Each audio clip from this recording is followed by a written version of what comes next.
Price lord. ನಮಗೆ ಆರೋಗ್ಯದಾಯಕನಾಗಿರುವಂತಹ ಯೇಸು ಕ್ರಿಸ್ತರ ಅತಿ ಪರಿಶುದ್ಧವಾದ ನಾಮದಲ್ಲಿ ನಾನು ನಿಮ್ಮನ್ನು ಹೊಂದಿಸ್ತಾ ಮತ್ತೊಂದು ಸಂದೇಶ ಜೊತೆ ನಾನು ಮುಂದೆ ಬಂದೇನೆ. ದೇವರ ಹಸ್ತವು ತಾನೇ ಕಳೆದ ದಿನವೆಲ್ಲ ನನ್ನನ್ನು ಆತ್ಮಿಕವಾಗಿ ವಾಕ್ಯಗಳ ಮೂಲಕವಾಗಿ ಬಲಪಡಿಸಿ ಚೇತನಗೊಳಿಸಿ ಜೊತೆಗಾರರಾಗಿದ್ದು ನಡೆಸ್ತಿದ್ದಾರೆ. ವೈಯಕ್ತಿಕವಾಗಿ ನಮ್ಮ ಅವಶ್ಯಕತೆಗಳ ಅಗತ್ಯಗಳನ್ನ ಪೂರೈಸಿ ನಾವು ಕೈ ಮಾಡ್ತಕ್ಕಂಥ ಕೆಲಸಗಳನ್ನ ಆಶೀರ್ವದಿಸಿ ಕಾದು ಪೋಷಿಸಿ ಜೊತೆಗಾರರಾಗಿದ್ದು ನಡೆಸ್ತಿರೋದಕ್ಕಾಗಿ ದೇವರಿಗೆ ಸ್ತುತಿಯು ಘನವು ಮಹಿಮೆಯು ಸದಾ ಕಾಲವು ಸ್ವಂತವಾಗಿರಲಿ. ಆಮೇನ್. ಈ ದಿನದ ಸಂದೇಶದ ವಾಕ್ಯ ಭಾಗ ಮತ್ತಾಯನ ಸುವಾರ್ತೆ 8ನೇ ಅಧ್ಯಾಯದಲ್ಲಿ 16-17 ವಾಕ್ಯ. ಸಂಜೆ ಆದಾಗ ದೆವ್ವ ಹಿಡಿದ ಅನೇಕರನ್ನು ಜನರು ಆತನ ಬಳಿಗೆ ತಂದರು. ಆತನು ಮಾತಿನಿಂದಲೇ ದೆವ್ವಗಳನ್ನು ಬಿಡಿಸಿದ್ದಲ್ಲದೆ ರೋಗಪೀಡಿತರೆಲ್ಲರನ್ನೂ ಸ್ವಸ್ಥ ಮಾಡಿದನು. ಹೀಗೆ ಆತನು ತಾನೇ ನಮ್ಮ ಅಸ್ವಸ್ಥತೆಯನ್ನು ತೆಗೆದುಕೊಂಡು ನಮ್ಮ ರೋಗಗಳನ್ನು ಹೊತ್ತುಕೊಂಡನು ಎಂದು ಯೆಶಾಯ ಪ್ರವಾದಿಯು ಹೇಳಿದ್ದು ನೆರವೇರಿತು. ದೇವರಿಗೆ ಸ್ತೋತ್ರ. Matthew chapter 8 verse 16-17. Word 17. He did this to make what the prophet Isaiah had to said come true. He himself took our sickness and carried away our disease. ದೇವರಿಗೆ ಸ್ತೋತ್ರ.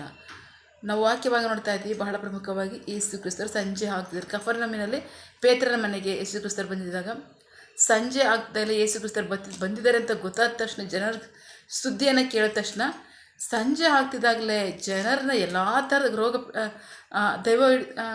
ದೆವ್ವ ಹಿಡಿದವ್ರನ್ನ ಮತ್ತು ಎಲ್ಲ ಥರದ ರೋಗಿಗಳನ್ನ ಯೇಸು ಕ್ರಿಸ್ತರ ಬಳಿಗೆ ತೆಗೆದುಕೊಂಡು ಬರ್ತಾ ಇದ್ದಾರೆ. ಜನರು ಎಲ್ಲ ಥರದ ರೋಗಿಗಳಿಗೂ ಸಹ ಯೇಸು ಕ್ರಿಸ್ತರು ಸ್ವಸ್ಥತೆಯನ್ನು ಕೊಡ್ತಾ ಇದ್ದಾರೆ. ಅಷ್ಟು ಮಾತ್ರ ಅಲ್ಲ, ದೆವ್ವಗಳನ್ನು ಬಿಡಿಸ್ತಾ ಇದ್ದಾರೆ. ಬಹಳ ಪ್ರಮುಖವಾಗಿ ಯೆಶಾಯ ಪ್ರವಾದಿ ಹೀಗೆ ಆತನು ತಾನೇ ನಮ್ಮ ಅಸ್ವಸ್ಥತೆಯನ್ನು ತೆಗೆದುಕೊಂಡು ನಮ್ಮ ರೋಗಗಳನ್ನು ಹೊತ್ತುಕೊಂಡನು ಎಂದು ಯೆಶಾಯ ಪ್ರವಾದಿ ಹೇಳಿದ್ದು ನೆರವೇರಿತು. ದೇವರಿಗೆ ಸ್ತೋತ್ರ. ಯೆಶಾಯ ಪ್ರವಾದಿ ಎಲ್ಲಿ ಹೇಳಿದ್ದಾನೆ ಅಂದರೆ ಯೆಶಾಯ 53:4 53ನೇ ಅಧ್ಯಾಯದಲ್ಲಿ ಯೇಸು ಕ್ರಿಸ್ತರನ್ನ ಕುರಿತಾದಂತಹ ಯೇಸು ಕ್ರಿಸ್ತರಿಗೆ ಆಗ್ತಕ್ಕಂಥ ಗಾಯಗಳು, ಪೆಟ್ಟು, ಶಿಲುಬೆಗೆ ಆತನ ಒಪ್ಪಿಸ್ಕೊಡ್ತಕ್ಕಂಥದ್ದು, ಹಿಡಿಯಲ್ಪಡ್ತಕ್ಕಂಥದ್ದು, ಗಾಯಗಳನ್ನ ಅನುಭವಿಸ್ತಕ್ಕಂಥದ್ದು, ಆತನ ರಕ್ತವನ್ನು ಸುರಿಸ್ತಕ್ಕಂಥದ್ದು, ಬಾಧೆ ಪಡ್ತಕ್ಕಂಥದ್ದು, ಯಾತಕ್ಕೋಸ್ಕರ ಇದೆಲ್ಲವನ್ನು ಯೆಶಾಯ ಪ್ರವಾದಿ 53ರಲ್ಲಿ ಹೇಳಿದ್ದಾರೆ. ಅಷ್ಟು ಮಾತ್ರ ಅಲ್ಲ, ಯೆಶಾಯ ಪ್ರವಾದಿ ಪುಸ್ತಕ ಸಂಪೂರ್ಣವಾಗಿ ಜನರನ್ನ ಮಾನಸಾಂತರಕ್ಕೆ ತಿರುಗ್ರಿ, ನಿಮಗೋಸ್ಕರ ಮೆಸ್ಸಿಯನ್ ಬರ್ತಾ ಇದ್ದಾನೆ, ರಕ್ಷಕನ್ ಬರ್ತಾ ಇದ್ದಾನೆ ಅನ್ನೋ ಸಂಪೂರ್ಣ ಚಿತ್ರಣವನ್ನು ಯೆಶಾಯ ಪ್ರವಾದಿ ಪುಸ್ತಕದಲ್ಲಿ ಪ್ರಕಟಪಡಿಸಿದ್ದಾರೆ. ಅಷ್ಟು ಮಾತ್ರ ಅಲ್ಲ, ಯೆಶಾಯ ಪ್ರವಾದಿ ಬಹಳ ವಿಶೇಷತೆ. 66 ಪುಸ್ತಕಗಳಲ್ಲಿ ಯೆಶಾಯ ಪ್ರವಾದಿ ಪುಸ್ತಕದಲ್ಲಿರ್ತಕ್ಕಂತಹ 66 ಅಧ್ಯಾಯಗಳು ಸಂಪೂರ್ಣ ಬೈಬಲ್ನ ಕವರ್ ಮಾಡಿದೆ. ದೇವರಿಗೆ ಸ್ತೋತ್ರ. ಬಹಳ ಪ್ರಮುಖವಾಗಿ ಸಂಪೂರ್ಣ ಬೈಬಲ್ ಇರ್ತಕ್ಕಂಥ 66 ಪುಸ್ತಕಗಳಲ್ಲಿ ಯೆಶಾಯ ಪ್ರವಾದಿ ಇರತಕ್ಕಂಥ 66 ಅಧ್ಯಾಯಗಳಲ್ಲಿ ಸಂಪೂರ್ಣ ಬೈಬಲ್ನ ಕವರ್ ಮಾಡಿದ್ದಾರೆ. ದೇವರು ಆದಿಯಿಂದಲೂ ಯೇಸು ಕ್ರಿಸ್ತರ 2ನೇ ಬರೋಣದಲ್ಲಿ ಅಷ್ಟು ಮಾತ್ರ ಅಲ್ಲ, 1000 ವರ್ಷದ ಆಳ್ವಿಕೆಯನ್ನು ಕುರಿತಾಗಿ ಈ ಪುಸ್ತಕದಲ್ಲಿ ಬರೆಸಿದ್ದಾರೆ. ಪ್ರವಾದಿ ಮೂಲಕವಾಗಿ ಪ್ರವಾದಿಯನ್ನು ಬಹಳ ಶಕ್ತವಾಗಿ ದೇವರು ಉಪಯೋಗಿಸಿದ್ದಾರೆ. ದೇವರಿಗೆ ಸ್ತೋತ್ರ. ಅದು ಯಾರಾದರೂ ನಂಬಿದ್ರೆ ಆ ಕಾಲದಲ್ಲಿ ಅಂದರೆ ಯೆಶಾಯ ಪ್ರವಾದಿ ಬೋಧಿಸುವ ಕಾಲದಲ್ಲಿ ಯಾರೂ ಸಹ ನಂಬಿಲ್ಲ. 1ನೇ ವಾಕ್ಯ ನೋಡೋಣ. ನಮ್ಮ ಸುದ್ದಿಯನ್ನು ಯಾರು ನಂಬಿದ್ದಾರೆ? ಯೆಹೋವನ ಬಾಹು ಯಾರಿಗೆ ಪ್ರಕಟವಾಯಿತು? ದೇವರಿಗೆ ಸ್ತೋತ್ರ. ಪ್ರವಾದಿ ಬಹಳ ಶಕ್ತವಾದ ಪ್ರವಾದಿಯಾಗಿ ಸೇವೆ ಮಾಡ್ತಾ ಇದ್ದಾನೆ. ಪ್ರವಾದಿಯ ಮಾತನ್ನು ಒಬ್ಬರು ನಂಬ್ತಾ ಇಲ್ಲ, ಒಬ್ಬರು ಅದನ್ನು ಕೇಳಿ ಮನಸ್ಸಂತರ ಪಡ್ತಾ ಇಲ್ಲ. ಅದೇ ಸುಳ್ಳು ಪ್ರವಾದಿಗಳು ಬರಲಿ, ಬಹಳ ಚೆನ್ನಾಗಿ ಕೇಳ್ತಾರೆ, ಆನಂದಿಸ್ತಾರೆ, ಸೇರ್ಕೋತಾರೆ, ಒಟ್ಟಾಗಿ ಗುಂಪಾಗಿ ಚೆನ್ನಾಗಿ ಆನಂದ ಪಡ್ತಾರೆ, ಸಂತೋಷ ಪಡ್ತಾರೆ. ಆದರೆ ಯೆಶಾಯ ಪ್ರವಾದಿ ಎಷ್ಟೊಂದು ಶಕ್ತವಾಗಿ ದೇವರು ಉಪಯೋಗಿಸ್ತಾರೆ. 66 ಪುಸ್ತಕಗಳಲ್ಲಿ 66 ಅಧ್ಯಾಯಗಳನ್ನು ಸಂಪೂರ್ಣ ಬೈಬಲ್ನ ಕವರ್ ಮಾಡಿದ್ದಾರೆ. ಯೇಸು ಕ್ರಿಸ್ತರ 2ನೇ ಬರೋಣದಲ್ಲಿ ನಂತರ 1000 ವರ್ಷದ ಆಳ್ವಿಕೆಯನ್ನು ಸಹ ಯೆಶಾಯ ಪ್ರವಾದಿ ಪ್ರಕಟಪಡಿಸಿದ್ದಾನೆ. ಇಷ್ಟು ದೊಡ್ಡ ಪ್ರವಾದಿ, ಇಂಥ ಶಕ್ತವಾದ ಪ್ರವಾದಿಸ್ತಕ್ಕಂಥದ್ದನ್ನ ಒಬ್ಬರೂ ಕೇಳ್ತಿರಲಿಲ್ಲ ಅಂತ ವಾಕ್ಯದಲ್ಲಿ ಯೆಶಾಯನೇ ಹೇಳ್ಕೊಂಡಿದ್ದಾನೆ. 1ನೇ ವಾಕ್ಯದಲ್ಲಿ. ದೇವರಿಗೆ ಸ್ತೋತ್ರ. ನೋಡೋಣ 4ನೇ ವಾಕ್ಯದಲ್ಲಿ ಏನು ಹೇಳ್ತಿದೆ ಅಂತ. ಯೆಶಾಯ 53:4. ನಿಶ್ಚಯವಾಗಿಯೂ ಆತನು ನಮ್ಮ ಸಂಕಟಗಳನ್ನು ವಹಿಸಿಕೊಂಡು ನಮ್ಮ ದುಃಖಗಳನ್ನು ಹೊತ್ತನು. ಆದರೂ ನಾವು ಆತನನ್ನು ಪೆಟ್ಟು ತಿಂದವನು, ದೇವರಿಂದ ಒಡೆಯಲ್ಪಟ್ಟವನು, ಬಾಧಿಸಲ್ಪಟ್ಟವನು ಎಂದು ಭಾವಿಸಿಕೊಂಡೆವು. ನಮ್ಮ ಉಲ್ಲಂಘನೆಗಾಗಿ ಆತನು ತಿವಿಯಲ್ಪಟ್ಟನು, ನಮ್ಮ ದುಷ್ಕೃತ್ಯಗಳ ನಿಮಿತ್ತ ಆತನು ಜಜ್ಜಲ್ಪಟ್ಟನು. ನಮ್ಮ ಸಮಾಧಾನಕ್ಕೆ ಕಾರಣವಾದ ಶಿಕ್ಷೆಯು ಆತನ ಮೇಲೆ ಇತ್ತು, ಆತನ ಗಾಯಗಳಿಂದ ಗುಣವಾಯಿತು. ದೇವರಿಗೆ ಸ್ತೋತ್ರ. ಇದೆಷ್ಟು ದೊಡ್ಡ ಆಶ್ಚರ್ಯ. ಈಗ ಯೇಸು ಕ್ರಿಸ್ತರು ಅವ್ರು ಇಲ್ಲಿ ಇಲ್ಲಿ ಈ ಲೋಕಕ್ಕೆ ಬರದಿದ್ರೆ ಅವರು ಆಳ್ವಿಕೆ ಮಾಡೋಕ್ಕಾಯ್ತಿರು ಅಂದರೆ ಖಂಡಿತ ಆಳ್ವಿಕೆ ಮಾಡ್ತಾಯಿದ್ರು. ಅವಾಗಲೂ ಅವ್ರು ಸಿಂಹಾಸನದಲ್ಲೇ ಕೂತಿದ್ರು, ಸಿಂಹಾಸನವನ್ನು ಬಿಟ್ಟು ಬಂದಿದ್ರು, ತಿರ್ಗಾ ಸಿಂಹಾಸನಕ್ಕೆ ಹೋಗಿ ಕೂತ್ಕೊಂಡ್ರು. ದೇವರಿಗೆ ಸ್ತೋತ್ರ. ಆದರೆ ಅವ್ರು ಬರದಿದ್ರೆ ನಮಗೆ ರಕ್ಷಣೆ ಇರ್ತಿರಲಿಲ್ಲ. ಯಾಕೆಂದರೆ ದೇವರ ರಕ್ತ ಭೂಮಿಯ ಮೇಲೆ ಬೀಳಬೇಕಾಗಿತ್ತು. ಸಂಪೂರ್ಣವಾಗಿ ಭೂಮಿ ಅಶುದ್ಧವಾಗಿತ್ತು, ಸಂಪೂರ್ಣವಾಗಿ ಕಲುಷಿತವಾಗಿತ್ತು, ಸಂಪೂರ್ಣವಾಗಿ ದಾರಿ ತಪ್ಪಿಸಲ್ಪಟ್ಟಿತ್ತು. ದೇವರಿಗೆ ಸ್ತೋತ್ರ. ಕಾರಣ ಏದೇನ್ ತೋಟದಲ್ಲಿ ಆದಾಮನ ಅವಿಧೇಯತ್ವ ಕಾರಣದಂತಹ ಬಿದ್ದು ಹೋದ ದೂತರು ಯಾತಕ್ಕೋಸ್ಕರ ಅವರು ದೇವರನ್ನ ದೂಷಣೆ ಮಾಡಿದ್ರು. ಪರಲೋಕದಲ್ಲಿ ದೇವರನ್ನ ದೂಷಣೆ ಮಾಡೋದು ಮಾತ್ರ ಅಲ್ಲ, ದೇವರ ಆಡಳಿತವನ್ನು ಹೊಂದ್ಕೋಬೇಕು ಅಂತ ಪ್ರಯತ್ನಪಟ್ಟರು. ಆದರೆ ಅಲ್ಲಿ ದೇವರು ಏನು ಮಾಡಲಿಲ್ಲ, ದೇವದೂತರೇ ಅವ್ರನ್ನ ಯುದ್ಧ ಮಾಡಿ ಇಲ್ಲಿಗೆ ತಳ್ಳಿದ್ರು. ಸೊ ಅವರು ಎಷ್ಟು ಮಟ್ಟಕ್ಕೂ ಆದಾಮನಿಂದ ಇಡೀ ಲೋಕವನ್ನು ದೇವರಿಗೆ ವಿರುದ್ಧವಾಗಿ ಎತ್ಕಟ್ಟಿದ್ರು ಅಂದರೆ ಸಂಪೂರ್ಣವಾಗಿ ಲೋಕ ಕೆಟ್ಟೋಗಿತ್ತು. ದೇವರನ್ನು ನಂಬಕ್ಕಾಗಲಿ ಯಾವ ಮನುಷ್ಯನೂ ಪರಲೋಕಕ್ಕೆ ಹೋಗೋಕ್ಕಾಗ್ತಿರಲಿಲ್ಲ. ಅಲ್ಲ, ದೇವರು ಇಷ್ಟು ದೊಡ್ಡ ಸೃಷ್ಟಿಯನ್ನು ಮಾಡಿ ಅವ್ರ ಬಳಿಗೆ ಯಾರೂ ಸ್ವರ್ಗಕ್ಕೆ ಹೋಗೋಕ್ಕಾಗ್ತಿಲ್ಲ ಅಂದರೆ ಇದೆಂಥ ಆಶ್ಚರ್ಯ. ಸೊ ಹೋಗ್ಲಿ, ಅದು ಬೇಡ ಅಂತ ಬಿಟ್ಬಿಡೋಕ್ಕೆ ದೇವರು ಬಿಟ್ಬಿಡ್ಬೋದಾಗಿತ್ತು. ಬಟ್ ಅವ್ರ ಪ್ರೀತಿ ನಾನು ಸೃಷ್ಟಿ ಮಾಡತಕ್ಕಂಥ ಮನುಷ್ಯನಲ್ಲಿ ಒಬ್ಬರಾರು ನನ್ನ ಬಳಿಗೆ ಬರಲ್ವಲ್ಲ. ಸೊ ಇದು ಸರಿನಾ? ಆಗಿ ಬಿಡಕ್ತಾ ಇರ್ತಾರೆ?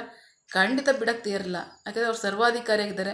ಪ್ರೀತಿ ದೇವರ ಲೋಕದ ಮೇಲೆ ಎಷ್ಟೋ ಪ್ರೀತಿಯನ್ನು ಇಡ್ತಾನೋ ಮಗನನ್ನು ಕೊಟ್ಟರು, ಅದನ್ನು ನಂಬು ಒಬ್ಬರಾದರೂ ನಾಶವಾಗದೆ ನಿತ್ಯ ಜೀವನದಲ್ಲಿ ಅಂತ. ಯಾವುದೇ ಕ್ರಯ ಕಟ್ಟಬೇಡಿ, ನೀವು ಯಾವುದೇ ತ್ಯಾಗ ಮಾಡಬೇಡಿ, ನೀವು ಯಾವ ಉಪವಾಸ ಮಾಡಬೇಡಿ, ನೀವೇನು ಮಾಡಬೇಡ್ರಿ, ನೀವು ನಂಬರಿ. ದೇವರ ಮಗನ ರಕ್ತದಿಂದ ನಾವು ತೊಳೆಯಲ್ಪಟ್ಟಿದ್ದೀವಿ, ನಮ್ಮ ಪಾಪಗಳು ಕ್ಷಮಿಸಲ್ಪಟ್ಟಿದೆ, ನಾವು ದೇವ ಜನರಾಗಿದ್ದೀವಿ ಅಂತ ನಂಬಿದ್ರೆ ಸಾಕು. ನಿಮಗೆ ಪರಲೋಕ ರಾಜ್ಯ ಉಂಟು, ಸ್ವರ್ಗ ಉಂಟು ಅಂತ ವಾಕ್ಯ ಖಚಿತವಾಗಿ ಇಡುತ್ತೆ. ಸೊ ಆದರೆ ನಮ್ಮ ರೋಗಗಳ ನಮ್ಮ ಅಸ್ವಸ್ಥತೆಗಳನ್ನ ಗುಣಪಡಿಸೋದಕ್ಕೂ ನಮಗೆ ಸಮಾಧಾನವನ್ನು ಕೊಡೋದಕ್ಕೂ ಅಷ್ಟು ಮಾತ್ರ ಅಲ್ಲ, ನಮ್ಮಲ್ಲಿ 5ನೇ ವಾಕ್ಯ, ನಮ್ಮ ಉಲ್ಲಂಘನೆಗಾಗಿ ನಾವು ದೇವರಿಂದ ತಿರಸ್ಕರಿಸಲ್ಪಟ್ಟವರಾದಕ್ಕೋಸ್ಕರವಾಗಿ ಆತನ ತಿವಿಯಲ್ಪಡಬೇಕು. ನಮ್ಮ ದುಷ್ಕೃತ್ಯಗಳ ನಿಮಿತ್ತವಾಗಿ ಆತನ ಜಜ್ಜಲ್ಪಡಬೇಕು. ನಾವೆಲ್ಲರೂ ಸಹ ದೇವರಿಗೆ ವಿರುದ್ಧವಾಗಿ ಜೀವಿಸ್ತಿದ್ವಿ. ಯಾರೂ ದೇವ್ರನ್ನ ಅರ್ಥವರಲ್ಲ. ನಮ್ಮ ಸಮಾಧಾನಕ್ಕೆ ಕಾರಣವಾದ ಶಿಕ್ಷೆಯೋ ಆತನ ಮೇಲೆ ಇತ್ತು, ಆತನ ಗಾಯಗಳಿಂದ ನಮಗೆ ಗುಣವಾಯಿತು. ಈ 4 ಕಾರ್ಯಗಳನ್ನು ಸಹ ಯೇಸು ಕ್ರಿಸ್ತರ ಮೇಲೆ ದೇವರು ಹಾಕಿದ್ದು ಸರಿ ನಮಗೋಸ್ಕರ. ಇದು ಖಚಿತವಾಗಿ ಆಗಲೇಬೇಕು. ಯಾಕೆಂದರೆ ನಾವು ದೇವ್ರನ್ನ ಸಂಪೂರ್ಣ ಹೊಂದ್ಕೋಬೇಕಾದ್ರೆ ಇದು ಎಷ್ಟು ಕಷ್ಟ. ಇದನ್ನು ಅನುಭವಿಸಲೇಬೇಕು ಅನ್ನೋದು ಕಾನೂನಾಗಿತ್ತಲ್ಲ ತಂದೆಯಿಂದ ಯೇಸುವಿಗೆ. ಸೊ ಇಂಥ ಕಠಿಣವಾದ ಕಾನೂನುಗಳನ್ನ ಯೇಸು ಕ್ರಿಸ್ತರ ತಂದೆಯಿಂದ ಹೊಂದ್ಕೊಂಡು ನಮಗೋಸ್ಕರ ಇದನ್ನು ಅನುಭವಿಸಿದ್ರು. ಇದರಲ್ಲಿ ಯಾವ ಒಂದನ್ನು ಸಹ ಅವ್ರು ಬಿಟ್ಕೊಡ್ಲಿಲ್ಲ. 4 ಕಾರ್ಯಗಳನ್ನು ತಿಳಿಸಿದ್ದಾರೆ ಸಂಪೂರ್ಣ ಮನುಷ್ಯನ ಪರಿಪೂರ್ಣತೆಗಾಗಿ. ಈ ಪರಿಪೂರ್ಣತೆಯನ್ನು ಹೊಂದ್ಕೊಂಡಿದ್ದೀವಿ. ದೇವರಿಗೆ ಸ್ತೋತ್ರ. ಪ್ರೀತಿಯ ಮಕ್ಕಳೇ, ಈ ಪರಿಪೂರ್ಣತೆಯನ್ನು ಹೊಂದ್ಕೊಂಡಿದ್ದೀವಿ. ಯಾತಕ್ಕೋಸ್ಕರ? ಆತನ ಜಜ್ಜಲ್ಪಟ್ಟಿದ್ದಕ್ಕೋಸ್ಕರವಾಗಿ, ಆತನ ತಿವಿಯಲ್ಪಟ್ಟಿದ್ದಕ್ಕೋಸ್ಕರವಾಗಿ, ಆತನ ಶಿಕ್ಷೆಗೋಸ್ಕರವಾಗಿ, ಆತನ ಗಾಯದಿಂದ ಈ ಪರಿಪೂರ್ಣತೆಯನ್ನು ಹೊಂದ್ಕೊಂಡಿದ್ದೀವಿ. ದೇವರಿಗೆ ಸ್ತೋತ್ರ. ಈ ಪರಿಪೂರ್ಣತೆಯ ನಿಮಿತ್ತವಾಗಿ ನಮಗೆ ಸಮಾಧಾನ ಉಂಟಾಗಿದೆ, ಸ್ವಸ್ಥತೆ ಉಂಟಾಗಿದೆ, ಆರೋಗ್ಯ ಉಂಟಾಗಿದೆ. ಬಹಳ ಪ್ರಮುಖವಾಗಿ ಮೊದಲನೇದಾಗಿ ನಮಗೆ ರಕ್ಷಣೆ ಉಂಟಾಗಿದೆ. ನಾವು ನಿರಂತರವಾಗಿ ದೇವ್ರ ಮಕ್ಕಳಾಗಿ ನಡೀತಾ ಇದ್ದೀವಿ. ಶ್ರೇಷ್ಠಕರವಾದಂಥ ಭಾಗ್ಯಕರವಾದಂಥ ಜೀವಿತವನ್ನು ಕೊಟ್ಟಂಥ ದೇವರಿಗೆ ನಾವು ಕೃತಜ್ಞತೆ ಉಳ್ಳವರಾಗಿರೋಣ. ಅಷ್ಟು ಮಾತ್ರ ಅಲ್ಲ, ನಮಗೋಸ್ಕರವಾಗಿ ಇಂಥ ದೊಡ್ಡ ತ್ಯಾಗವನ್ನು, ಸಿಂಹಾಸನವನ್ನು ಬಿಟ್ಟಿಳಿದು ಬಂದು ಇಂಥ ಮಹಾ ತ್ಯಾಗವನ್ನು ಮಾಡಿದಂತಹ ನಮ್ಮ ರಕ್ಷಕನ ಅಂತ ಯೇಸು ಕ್ರಿಸ್ತರು, ಆತನ ಮಹಾಪರಿಶುದ್ಧವಾದ ರಕ್ತ ಭೂಮಿಗೆ ಬಿದ್ದದ್ದು ಮಾತ್ರ ಅಲ್ಲ, ನಮ್ಮೆಲ್ಲರನ್ನ ತೊಳೆದಿದೆ. ನಮ್ಮನ್ನು ಅನುದಿನವೂ ನಮ್ಮ ಅಪರಾಧಗಳನ್ನು ತೊಳಿತಾ ಇದೆ. ತೊಳೆದು ನಮ್ಮನ್ನು ಶುದ್ಧೀಕರಿಸ್ತಾ ಇದ್ದಾರೆ, ಪರಿಶುದ್ಧರನ್ನ ಮಾಡ್ತಾ ಇದ್ದಾರೆ. ಅಷ್ಟು ಮಾತ್ರ ಸಕಲ ರೋಗಗಳಿಂದ, ವ್ಯಾಧಿಗಳಿಂದ ನಮ್ಮನ್ನು ಗುಣಪಡಿಸ್ತಾ ಇದ್ದಾರೆ. ನಾವು ಎಷ್ಟೋ ಕಾರ್ಯಗಳಿಂದ ದೇವರಿಗೆ ಅವಿರದಾಗಿ ನಡ್ಕೋತಾ ಇದ್ವಿ. ಆ ಎಲ್ಲ ಕಾರ್ಯಗಳ ನಿಮಿತ್ತವಾಗಿ ಅವರು ನಮ್ಮನ್ನು ಅನುದಿನವೂ ನಮ್ಮನ್ನು ಕ್ಷಮಿಸ್ತಾ ಇದ್ದಾರೆ, ಅವರ ರಕ್ತವನ್ನು ತೊಳಿತಾ ಇದ್ದಾರೆ. ನಾವು ಕೇಳ್ದಾಗಿಲ್ಲ ಎಷ್ಟು ಸಾರಿ ನಾವು ದೇವರಿಗೆ ನಡ್ಕೋತಾ ಇದ್ವಿ. ಅದೆಲ್ಲವೂ ನಮಗೆ ಕ್ಷಮಿಸಲ್ಪಡ್ತಿದೆ ಅಂದರೆ ಹೌದು, ನಾವು ಕೇಳ್ಕೊತಾ ಇದ್ದೀವಲ್ಲ, ಯೇಸಪ್ಪ ನಮ್ಮನ್ನು ಕ್ಷಮಿಸಿ, ಯೇಸಪ್ಪ ನಮ್ಮನ್ನು ಕ್ಷಮಿಸಿ, ಯೇಸಪ್ಪ ನಮಗೆ ಸ್ವಸ್ಥತೆಯನ್ನು ಕೊಡಿ, ಯೇಸಪ್ಪ ನಮ್ಮನ್ನು ಬಿಡಿಸಿ, ಯೇಸಪ್ಪ ನಮ್ಮನ್ನು ನಡೆಸಿ, ನಮಗೆ ಸಹಾಯ ಮಾಡಿ, ಆಶೀರ್ವದಿಸಿ. ಅವ್ರನ್ನ ಕೇಳದೆ ಯಾರನ್ನ ಕೇಳೋಕ್ಕಾಗುತ್ತೆ? ಅವ್ರನ್ನ ತಾನೇ ಕೇಳ್ತಿರೋದು. ಎಲ್ಲ ಕಾರ್ಯಗಳಿಗೋಸ್ಕರವಾಗಿ ಅದನ್ನು ಕ್ರಯ ಕಟ್ಟೋದು ಮಾತ್ರ ಅಲ್ಲ, ಅನುದಿನವೂ ನಮ್ಮನ್ನು ಶುದ್ಧೀಕರಿಸಿ ನಮ್ಮನ್ನು ಸಮಾಧಾನಪಡಿಸಿ, ಸಂತೈಸಿ, ಬಲಪಡಿಸಿ, ನಮ್ಮನ್ನು ಆಶೀರ್ವದಿಸಿ, ನಮಗೆ ಸ್ವಸ್ಥತೆಯನ್ನು ಕೊಟ್ಟು ಆತನ ರಕ್ಷಣೆಯಲ್ಲಿ ನಿತ್ಯವೂ ನಡೆಸ್ತಾ ಇದ್ದಾನೆ. ತಂದೆ ಬಳಿಗೆ ನಮ್ಮನ್ನು ಸೇರಿಸ್ತಾ ಇದ್ದಾನೆ. ಈ ಮಹಾ ಪ್ರೀತಿಗಾಗಿ, ಈ ಮಹಾ ತ್ಯಾಗಕ್ಕಾಗಿ ನಾವು ದೇವರಿಗೆ ಕೃತಜ್ಞತೆ ಉಳ್ಳವರಾಗಿರೋಷ್ಟು ಮಾತ್ರ ಅಲ್ಲ, ನಿಶ್ಚಯವಾಗಿ ನಮ್ಮ ಕರ್ತನಾದ ಯೇಸು ಕ್ರಿಸ್ತರಿಗೆ ನಿರಂತರವಾಗಿ ನಾವು ವಿಧೇಯರಾಗಿದ್ದೇವೆ, ತಗ್ಗಿಸ್ಕೊಂಡಿದ್ದೀವಿ. ಅಷ್ಟು ಮಾತ್ರ ಅಲ್ಲ, ಕೃತಜ್ಞತೆ ಸ್ತೋತ್ರಗಳನ್ನು ನಿರಂತರವಾಗಿ ಸಲ್ಲಿಸೋಣ. ಆಮೇಲೆ ಪ್ರಾರ್ಥಿಸಿಕೊಳ್ಳೋಣ. ಸಕಲ ಸೃಷ್ಟಿಕರ್ತನೇ, ಸರ್ವಾಧಿಕಾರಿಯೇ, ಸಾರ್ವಭೌಮನೇ, ಉನ್ನತನೇ, ಮಹೋನ್ನತನೇ, ಮಹಾಪರಿಶುದ್ಧನೇ, ಪ್ರೀತಿ ಸ್ವರೂಪನೇ, ನೀತಿವಂತನೇ, ಅಧಿಪತಿಯೇ, ಸೇನಾಧೀಶ್ವರನೇ, ಇರುವಾತನೇ, ಸರ್ವವ್ಯಾಪಿ ಏಸಪ್ಪ. ಇದನ್ನು ವಾಕ್ಯಗಳ ಮೂಲಕವಾಗಿ ನಮ್ಮ ಸಂಗಡ ಮಾತಾಡುವಂತಹ ನಿಮ್ಮ ಪ್ರೀತಿಗಾಗಿ ನಂಬಿಗಸ್ತಿಗೆ ನಿಮಗೆ ಸ್ತೋತ್ರ. ಕರ್ತನೆ, ನಾವೆಲ್ಲರೂ ಸಹ ದಾರಿ ತಪ್ಪಿ ಅಪ್ಪ ನಿಮ್ಮನ್ನು ಅರಿದೇ ಇದ್ದಾಗ, ನಿಮ್ಮ ಬಳಿಗೆ ಬರದೇ ಇದ್ದಾಗ, ನೀವು ಸಿಂಹಾಸನವನ್ನು ಬಿಟ್ಟು ತಂದೆ ಚಿತ್ತಕ್ಕಾಗಿ, ತಂದೆ ಮಾತಿನ ಪ್ರಕಾರವಾಗಿ, ತಂದೆ ಕೊಟ್ಟಂಥ 4 ಕಾನೂನುಗಳ ಆಜ್ಞೆಗಳನ್ನ ಪಾಲಿಸೋದಕ್ಕೋಸ್ಕರವಾಗಿ ಸಿಂಹಾಸನವನ್ನು ಬಿಟ್ಟು ಹಿಡಿದು ಬಂದು ಈ ದೀನಾವಸ್ಥೆಯಲ್ಲಿ ನೀವು ಅಪ್ಪ ಜಜ್ಜಲ್ಪಟ್ಟಿದ್ದೀರಾ. ಅಪ್ಪ ನೀವು ತಿವಿಯಲ್ಪಟ್ಟಿದ್ದೀರಾ, ನಿಮ್ಮ ಗಾಯಗಳಾಗಿದೆ, ನೀವು ಶಿಕ್ಷೆಯನ್ನು ಅನುಭವಿಸಿದ್ದೀರಾ. ನಮ್ಮ ಕ್ಷಮಾಪಣೆಗೋಸ್ಕರವಾಗಿ, ನಮ್ಮ ರಕ್ಷಣೆಗಾಗಿ, ನಮ್ಮ ಸಮಾಧಾನಕ್ಕಾಗಿ, ನಮಗೆ ಸ್ವಸ್ಥತೆಯನ್ನು ಕೊಡೋದಕ್ಕೋಸ್ಕರವಾಗಿ, ನಮ್ಮನ್ನು ರಕ್ಷಣೆಯಲ್ಲಿ ನಡೆಸೋದಕ್ಕೋಸ್ಕರವಾಗಿ ದೇವರೇ, ನಿಮ್ಮ ಮಹಾಯೋಜನೆಗಾಗಿ ನಿಮಗೆ ಕೋಟಿ ಕೋಟಿ ಸ್ತೋತ್ರ. ಎಸಪ್ಪ, ನಿಮ್ಮ ಮಹಾನ್ ತ್ಯಾಗಕ್ಕಾಗಿ, ನಿಮ್ಮ ಪ್ರೀತಿಗಾಗಿ ನಿಮಗೆ ನಾವು ಕೋಟಿ ಕೋಟಿ ಸ್ತೋತ್ರಗಳನ್ನು ಸಲ್ಲಿಸ್ತೀವಿ. ನಿರಂತರವಾಗಿ ನಾವು ವಿಧೇಯರಾಗಿದ್ದೀವಿ. ನಿಮಗೆ ಮಹಿಮೆ ಘನ ಉಂಟಾಗಲಿ. ಆಮೇನ್. ನಿಮ್ಮ ಜನರಿಗೆ ರಕ್ಷಣೆಯಾಗಲಿ. ಪ್ರಾರ್ಥನೆ ಕೇಳಿದ ಪ್ರೀತಿಗಾಗಿ ನಿಮಗೆ ಸ್ತೋತ್ರ. ಆಮೇನ್. ನಿನ್ನ ಜನರು ಕೈ ಮಾಡ್ತಕ್ಕಂಥ ಕೆಲಸವನ್ನು ಆಶೀರ್ವದಿಸು. ಅವರ ಅವಶ್ಯಕತೆಗಳನ್ನ, ಅಗತ್ಯಗಳನ್ನ ಪೂರೈಸು, ಕೊರತೆಗಳನ್ನ ನೀಗಿಸು. ಆಮೇನ್. ಯಾವ ಕಾರ್ಯದಲ್ಲಿ ಅವರು ನಿರೀಕ್ಷೆ ಉಳ್ಳವರಾಗಿದ್ದಾರೆ. ಮಕ್ಕಳ ವಿದ್ಯಾಭ್ಯಾಸ, ಆರೋಗ್ಯ, ಅವರ ಜೀವನ ಅವಶ್ಯಕತೆಗಳ ಅಗತ್ಯಗಳು. ಯೌವನಸ್ಥರ ವಿದ್ಯಾಭ್ಯಾಸ, ಆರೋಗ್ಯ, ಅವರ ಜೀವನ ಅವಶ್ಯಕತೆಗಳ ಅಗತ್ಯಗಳು.